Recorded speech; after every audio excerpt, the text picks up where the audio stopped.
I grew up in an orphanage place in the inner city. There's a Rema Paradise Shelter and Home. I finished matric in Belgravia at a convent school. This is Alex, where I stay. This is my neighborhood. The street is Ruth Street. Oh yeah, there by the way, that's where I live. That pink house there. You wanna follow me? My dream is to become a great writer, and I've had a couple of opportunities in the past, but I haven't been able to use them properly.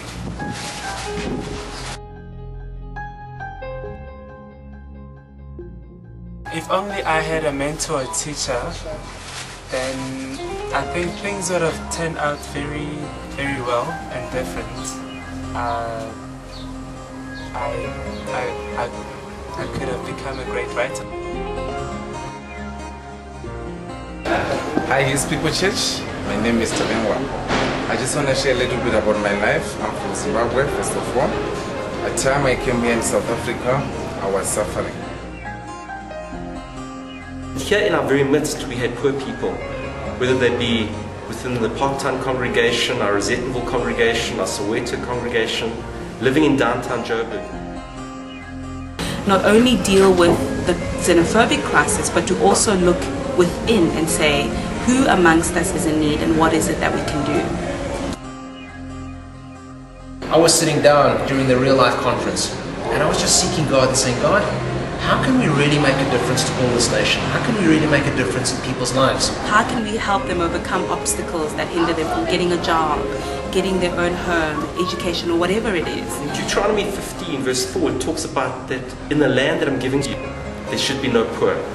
And in Acts chapter 4, it talks about the early church, that there was no lack in their midst, that everybody contributed and gave. And that's really the heart behind it, that we shouldn't just be addressing the crisis when it comes, but as a church, let us be rising up and making sure that everyone in our midst has a sufficiency to care for their family, to provide for their family, the opportunity to provide for their family, that there's health care and there's food and there's clothing and shelter and education for every member of the church.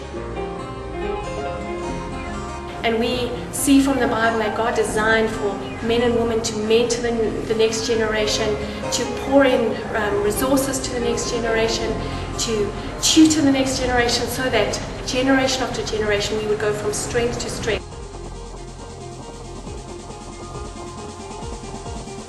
How do we make it possible for every single member in our church, every member that's prepared to do what's required, that's prepared to pay the price, and that price is to submit to a process, a biblical process. How do we get every person that's prepared to do that to a place where they can afford the basics that are required? The basics for healthcare, the basics for accommodation, the basics for food and clothing. And that's where this vision for Faith Factory was born. Faith Factory has many components, providing opportunities to people, providing finance to people, providing mentorship to people, and we're trusting that those who have will step up to the plate, will help out. Businessmen, businesswomen, entrepreneurs will mentor, will give of their time, skills, of their excess, and likewise that people who have got hearts, have got passions, have got skills, but just need opportunities will rise. To help the people within our family, within the His People family, to see how we can assist them.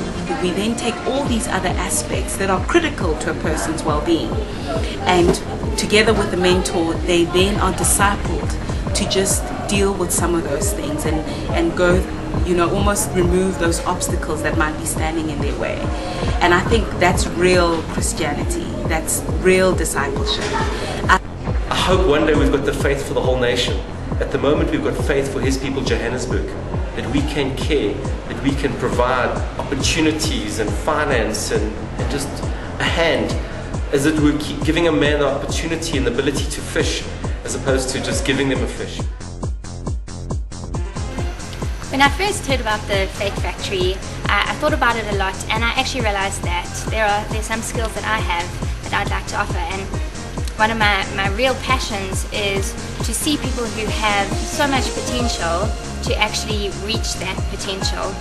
And one area that I can help in, I can help people to write good CVs. I might not be able to mentor somebody long term, I might not be able to get somebody out of debt, but I can help in this small way. And I see it so often in my teaching job that people who are so full of potential are not actually reaching the potential, and that makes me sad. So that's the way that I can help, and although it might be small, I'm hoping that it will change somebody's life. Hebrews 11 has a list of heroes of the faith that have gone through the generations and made a difference by having faith in God and what He can do. And hopefully through the Faith Factory we become heroes of the faith, that our names can be listed as people who truly believe that in 2 years' time we can eradicate poverty within our church. And that yes, mentors and mentees, we too would be listed as heroes of the faith. It's a program for the church.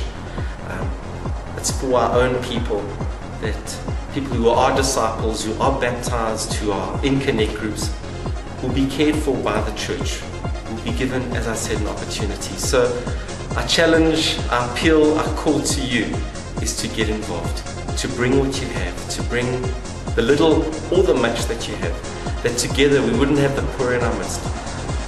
Our bold, hairy, audacious goal is within 2 years there would be no poor left in our midst. And obviously if you're angry. So we call to you, the call is being made. Come, be part of Faith Factory, bring what you have. Thank you. Now I wasn't believed I was going to work here. My family in Zimbabwe now, they're 100%. I'll take care of them. Everything they need, I'll support them.